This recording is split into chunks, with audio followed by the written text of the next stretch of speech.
মা মারা যাওয়ার পরে আমি আসলে নিজেকে একদম নিঃস্ব মানে ভেবে বসেছি এবং যখন আমি হার্লেনের সাথে আমার মা মারা যাওয়ার পর অনেক পরে আমি হার্লেনের সাথে যুক্ত হয়েছি এবং আমার কাছে মনে হচ্ছে যে এখন আসলে আমার মা নেই তো কী হয়েছে, আমার পাশে অনেকেই আছে যারা আসলে আমার মায়ের মতো করে সাপোর্ট দিতে না পারলেও মায়ের মতো পাশে থাকবে।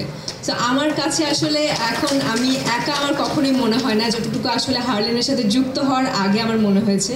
এখন মনে হচ্ছে যে আমার মাও আমার সাথে আছে, হার্লেনও আমার সাথে আছে, সবাই আমার সাথে আছেন এবং সব থেকে বড় বিষয় হচ্ছে আপনজনের সাথে আমি আছি এবং আপনজন আমার সাথে আছে।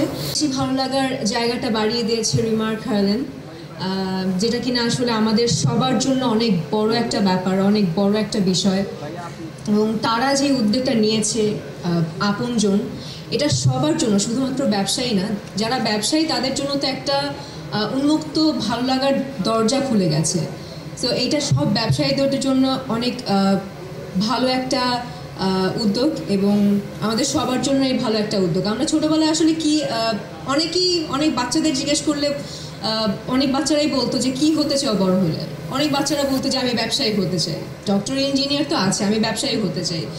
সো দেখা যেতে পারে আমি এখন ছোটো ছোটো করে কাজ করছি, দিন শেষে কিংবা কিছুদিন পরে আমি নিজেও একটা ব্যবসায়ী হতে যেতে পারি এবং হতেও পারি, এটা বলাও যায় না। সো এটা আমার জন্য, আপনার জন্য কিংবা আপনাদের সবার জন্য একটি বড় একটি উদ্যোগ, যেটা কিনা আসলে আমি আসলে অনেক বেশি লাকি বলবো নিজেকে যে এই উদ্যোগের পাশে আমি থাকতে পেরেছি এবং এই উদ্যোগের একটি অংশ।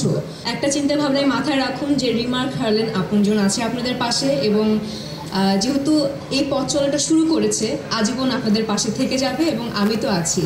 তো আমার কোনো বিপদ আপদে আমি তো অবশ্যই রিমার্ক হার্লেনের আপনজনের উদ্যোগের পাশে থাকবো কিংবা তাদেরকে বলবো যে এই প্রবলেমটা হয়েছে, তো আমি কি করতে পারি। আমাদের নেক্সট জেনারেশন, এখন তো আমরা এই জেনারেশনে আছি, আমাদের নেক্সট জেনারেশনের জন্য এই জিনিসটা পায় আসলে, এই কামনাই করি। অনেক অনেক অনেক শুভকামনা আমার পক্ষ থেকে এবং দোয়া করবেন আমার জন্য, দোয়া করবেন।